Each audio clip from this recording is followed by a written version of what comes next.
মালিক রে, আমি বড় পাপী, আমি বড় গুনাহগার। ও দয়ার আল্লাহ, আমি 10 বছর তোমার গোলামি করি নাই, আমি 20 বছর গোলামি করি নাই। আল্লাহ আজকে মনিরুল ইসলাম শরীয়তপুরী আমার ভাই শোনা গেছে, তোমারে বন্ধু বানাইলে ওই জান্নাত পাওয়া যাবে। মালিক রে, তুমি আমারে দাও না মাফ কইরা। যুবক রে, যদি কেউ আল্লাহরে বন্ধু বানাইতে পারে তার কোনো আর চিন্তা নাই, তার চিন্তার কারণ নাই গো বাবা। এ যুবক ভাইরা, দাড়ি পাকা বাবাজিরা, সবাই আমার দিকে একটা নজর তাকান। এই যে দেখেন আমি হাতের ভিতরে আহারের টিস্যু দিয়া কাফনের মতো একটা দৃশ্য বানায় ফেললাম। এমন একটা কাপড় আপনার শরীরে একদিন উঠে যাবে, আমার শরীরেও একদিন উঠে যাবে। ও চেয়ারম্যান ভাইরা, ও মেম্বার ভাইরা, ও নেতা ভাইরা, ও আলেম ভাইরা, এখন কাঁদতে বলছি, শুধু কাঁদবা। জীবনে কত জায়গায় আমরা গোসল করলাম।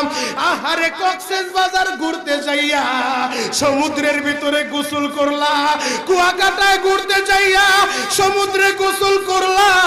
এই যে মাদ্রাসার পুকুরটা ভরাট করছে মসজিদের জন্য, বিশাল বড় ময়দান এখন হয়ে গেছে। এই পুকুরের ভিতরে কত মানুষ গোসল করছে, আবার পিছনে একটা বিরাট পুকুর হয়ে গেছে, ওই পুকুরে কত মানুষ গোসল করবে। ও সোনামুখীর বাবা গো, তোমার বাড়িতে নিজের টিউবওয়েলে কতদিন তুমি গোসল করছো? তোমার বাড়িতে দামি একটা গোসলখানা বানাইছো, বিদেশি ঝর্ণা লাগাইছো, ওই ঝর্ণার পানি দিয়ে তুমি আর আমি গোসল করি।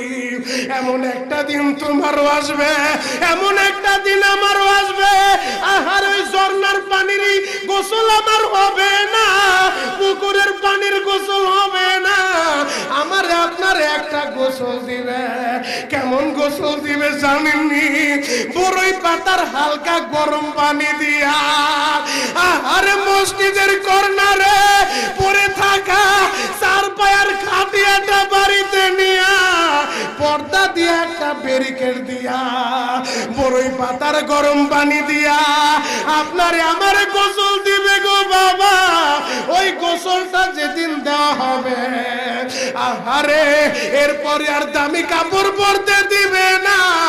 এ কলিজার টুকরা আমার যুবকেরা, ও বাবাজিরা, ও মুরব্বী বাবাজিরা, ও পর্দার মা বোনেরা,